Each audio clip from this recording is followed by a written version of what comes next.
الحمدللہ رب العالمین والصلاة والسلام علی سید الانبیاء والمرسلین۔ ناظرین کرام السلام علیکم ورحمۃ اللہ وبرکاتہ۔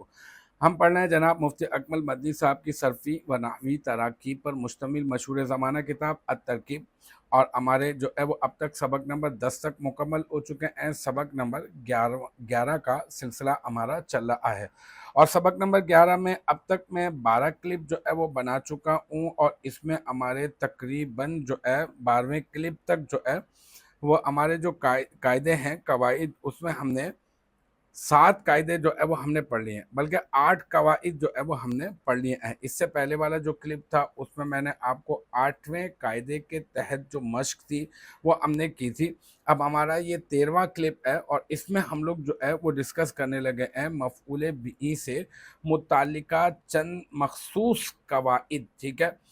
اس جو مفعول بہ سے متعلقہ جو چند مخصوص قواعد ہے نا، اس کا جو قاعدہ نمبر 1 ہے اس کے اوپر ہم لوگ ڈسکس کریں گے۔ دیکھیں بھائی، مفعول بہ آپ کو معلوم ہے کہ وہ اسم جس کے مدلول پر فاعل کا فعل واقع ہو اسے کہتے ہیں مفعول بہ۔ یعنی ایک ایسا اسم، کسی شخص کا نام، اور آپ کو معلوم ہے کہ نام جو ہے وہ کیا کرتا ہے، نام جو ہے وہ دال ہے، دلالت کرنے والا ہے، اور وہ کسی نہ کسی ذات کے اوپر دلالت کر رہا ہوتا ہے، اور وہ جو ذات ہوتی ہے وہ اس کا مدلول ہوتا ہے۔ تو اب المختصر یہ کہ وہ اسم، اس کو میں نے آپ کو تعریف کو تازہ کر دیا ہے کہ وہ اسم جس کے مدلول پر فاعل کا کوئی فعل واقع ہو، جیسے کہ ضرب زید بکرن، ٹھیک ہے۔ یہاں پہ ضرب فعل ہے، زیدن جو ہے وہ اس کا فاعل ہے، اور بکرن جو ہے نا یہ مفعول ہے، اور یہ بکرن وہ اسم ہے جس پر جو ہے اس زید کا فعل، مارنے کا فعل جو ہے وہ اس کے اوپر جو ہے وہ واقع ہوا ہے۔ یعنی اس اسم کی ذات کے اوپر جو ہے وہ فعل واقع ہوا ہے، کیونکہ اسم کے اوپر تو فعل واقع نہیں ہو سکتا۔ المختصر یہ کہ یہ ساری کی ساری بحث جو ہے وہ ہم لوگ پچھلی کتابوں میں ہم لوگ یہ کر چکے ہیں۔ یہاں پر جو ہمارا موضوع سخن ہے وہ یہ ہے کہ مفعول بہ کی 2 قسمیں ہوتی ہیں، وہ یہ ہے کہ مفعول بہ صریح اور مفعول بہ غیر صریح۔ مفعول بہ صریح کیا ہوتا ہے؟ مفعول بہ صریح وہ مفعول ہوتا ہے جب اس میں ظاہر یا اس میں ضمیر مفعول واقع ہو رہے ہوں ڈائریکٹ، براہ راست، تو ہم لوگ اس کو کہتے ہیں مفعول صریح۔ جیسے کہ مثال کے طور پر 2 مثالیں دی ہیں یہاں پر کتاب میں، کہ ایک تو پہلی مثال ضرب زید بکرن، ٹھیک ہے۔ یہاں پہ ضرب فعل ہے، آپ جانتے ہیں بہت اچھی طرح سے، زیدن جو ہے وہ کیا ہے، وہ ہے اس کا فاعل، اور بکرن جو ہے یہ مفعول ہے، اور یہ مفعول صریح ہے۔ اور مفعول صریح کیوں ہے؟ کیونکہ یہ اس میں ظاہر ہے، اور اس میں ظاہر جب مفعول بہ واقع ہو رہا ہو تو ہم اس کو کہیں گے کہ مفعول بہ صریح۔ اب دوسری مثال لے لیتے ہیں، ضربتہ، یہاں پہ ضربتہ فعل ہے، اور صیغہ واحد متکلم ہے، فعل ماضی مثبت معروف ہے، اور تو ضمیر اس کا فاعل ہے، تو اس کے اندر فعل کے اندر یہ فاعل موجود ہے، تو آگے والی جو ضمیر ہے وہ ضمیر منصوب متصل واحد مذکر غائب، ہو جو ضمیر ہے یہ ضمیر واحد مذکر غائب کی ضمیر ہے، اور یہی منصوب متصل، یہی والی ضمیر جو ہے وہ بن رہی ہے مفعول۔ اب یہاں پر دونوں چیزیں ہماری ثابت ہو گئیں کہ مفعول بہ صریح کیا ہوگا جب اس میں ظاہر یا اس میں ضمیر ڈائریکٹ براہ راست اگر مفعول واقع ہو رہے ہوں گے تو ہم اس کو کہہ دیں گے کہ یہ کیا ہے، یہ مفعول بہ صریح ہے، ٹھیک ہے۔ اب مفعول بہ غیر صریح، یعنی مفعول بہ کے ہم لوگ دوسری قسم کے اوپر آ جاتے ہیں، اور وہ ہے مفعول بہ غیر صریح۔ اور مفعول بہ غیر صریح جو ہے وہ اس کی 3 قسمیں ہیں۔ اچھا، اس کی جو تعریف ہے مفعول بہ غیر صریح کی، اس کی 3 صورتیں ہیں، اور یہ کہ جب جو ہے اس میں ظاہر یا اس میں ضمیر کے علاوہ اگر جو ہے وہ مفعول بن رہا ہو تو وہ مفعول بہ غیر صریح ہوگا۔ اس کی مثال لے لیتے ہیں، پھر آپ کو اچھی طرح سے جو ہے وہ بات سمجھ میں آ جائے گی۔ 3 صورتیں بتائی ہیں نا، اور ان 3 صورتوں میں ہماری سمجھ میں آ جائے گی۔ دیکھیں، مفعول بہ غیر صریح کی پہلی جو قسم ہے وہ ہے کہ جب جملہ مفرد کی تعویل میں ہو کر مفعول بہ بنے۔ اب دیکھیں، ہم بہت اچھی طرح سے جانتے ہیں اگر آپ ترکیب پڑھ رہے ہیں یہاں پر جو ہے وہ ہم لوگ صرفی و نحوی قواعد کے ذریعے سے جو ہے وہ الحمدللہ ترکیب کرنے تک کی استطاعت تک پہنچ چکے ہیں، تو آپ یہ اچھی طرح سے جانتے ہوں گے کہ دیکھیں جملہ جو ہے وہ مفعول نہیں بنتا ہے، لیکن اگر جملہ مفعول بنانا ہو کسی جگہ پر یا کسی جگہ پر بن رہا ہے تو اب ہم اس کو کیسے بنائیں گے؟ اب ہم اس کو کسی نہ کسی کی تعویل میں لیں گے۔ اب ہمیں کیا کرنا ہوتا ہے، کیونکہ مفرد جو ہے وہ مفعول بنتا ہے، تو اب ہم اس جملے کو مفرد کی تعویل میں لے لیں گے۔ وہ کس طرح سے؟ وہ اس طرح سے کہ آپ دیکھیں کہ جیسے علمت انک مجتہدن، اس پر غور کریے گا، جب تک آپ غور نہیں کریں گے آپ کے اچھی طرح سے جو ہے وہ سمجھ میں بات نہیں آ سکے گی۔ دیکھیں علمت انک مجتہدن میں دیکھیں علمت صیغہ واحد متکلم فعل ماضی مثبت معروف، اس میں تو ضمیر مفعول، تو ضمیر جو ہے ضمیر مرفوع متصل بارز اس کا فاعل ہے۔ سب جانتے ہیں کہ یہ نظر آ رہی ہے اور یہ اس کے ساتھ فعل کے ساتھ ہی مل کر آتی ہے، اور یہ جو ہے نا واحد متکلم کی ضمیر ہے، اس کو ہی ہم فاعل بناتے ہیں۔ اب فعل بھی مل گیا، فاعل بھی مل گیا، اب ہمیں کیا چاہیے؟ اب ہمیں مفعول بھی چاہیے، مفعول چاہیے، بس آپ یہ دیکھیں مفعول چاہیے۔ اب ہم نے دیکھا آگے ہے انا کا مجتہدن، اب ہم نے دیکھا انا اگر آگے ہمیں نظر آ رہا ہے تو ہم نے تو حروف مشبہ بالفعل پڑھے ہیں، انا انا کا انا، لاکنہ لیتا لعلہ، ہے نا؟ تو یہاں پر انا کیا ہے؟ حرف مشبہ بالفعل۔ اب اگر انا حرف مشبہ بالفعل ہے تو آپ یہ بھی ذہن میں تازہ کر لیں کہ کیا ہوگا کہ اگر انا حرف مشبہ بالفعل ہے تو انا حرف مشبہ بالفعل کے بعد آپ کیا تلاش کریں گے؟ اس کا اسم اور اس کی خبر۔ جب اس کا اسم اور اس کی خبر مل جائے گی تو پھر یہ کچھ بنے گا۔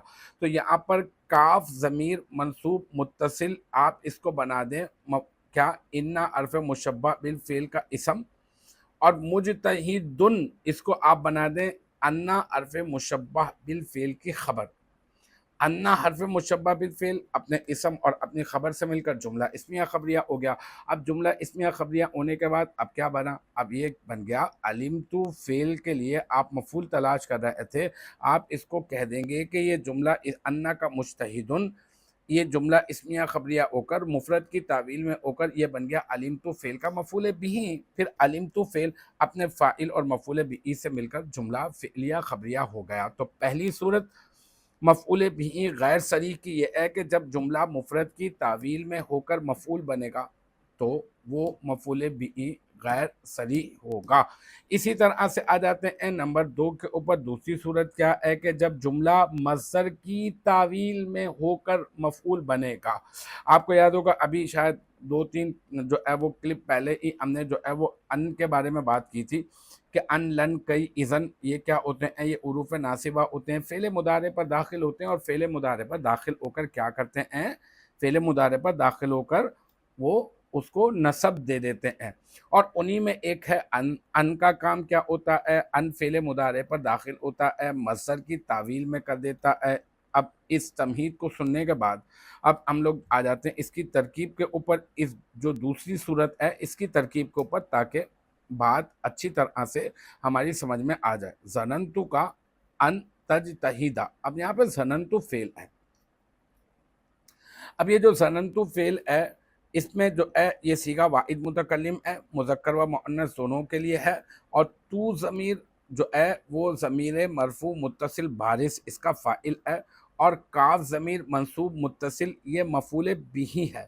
اچھا یہ مفعول بھی تو ہے، فعل بھی مل گیا، فاعل بھی مل گیا، مفعول بھی مل گیا، تو بس ٹھیک ہے آپ اینڈ کر دیں جملے کا۔ نہیں نہیں ایسا نہیں، بلکہ اب آپ نے آگے ایک اور مفعول ہے، کیونکہ یہ ظننتو جو فعل ہے یہ کیا ہے؟ یہ افعال قلوب میں سے ہے، اور افعال قلوب تو آپ کو معلوم ہے کہ 2 مفعولوں کا بھی تقاضا کرتے ہیں، کبھی 3 مفعولوں کا بھی تقاضا کرتے ہیں، ٹھیک ہے؟ تو المختصر یہ کہ ظننتو فعل کیا ہے؟ 2 مفعولوں کا تقاضا کر رہا ہے، آپ نے ایک کاف ضمیر منصوب متصل آپ نے اس کو مفعول بھی اول بنا دیا۔